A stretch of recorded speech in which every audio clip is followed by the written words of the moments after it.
তানজিদ হাসান তামিম খুব বেশিক্ষণ ক্রিজে থাকতে চান না, কিসের যেন তাড়া। তবে ফেরার আগে নিজের দায় মিটিয়েই যান। কখনো কিছুই না, কখনো আবার উড়ন্ত সূচনা এনে দেওয়া, কখনো টিকে থেকে দলকে ভালো অবস্থানে নিয়ে যাওয়া, সবকিছু করতে পারেন তামিম, করেনও। জিম্বাবুয়ের বিপক্ষে ওয়ানডেতে ব্যক্তিগতভাবে দারুণ সময় কেটেছে তামিমের। তবে প্রথম টি-20তে সেই তাড়াহুড়োর ফাঁদে পড়ে বড় ইনিংস গড়তে পারেননি।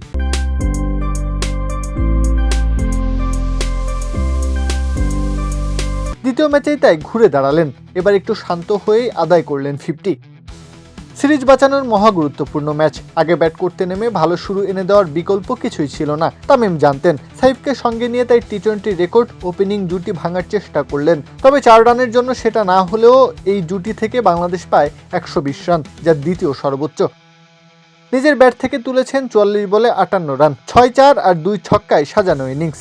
শক্ত ভিত গড়ে দেওয়ার কাজটা করেছেন সুনিপুণভাবে, যদিও নিজের স্বভাব বিরুদ্ধ ইনিংসই বলা চলে। কিছুটা ধীর লয়ে ঝুঁকি না নিয়েই স্কোরবোর্ডে এনে দিয়েছেন শক্ত ভিত। প্রত্যাহ কাব্য, খেলা 71।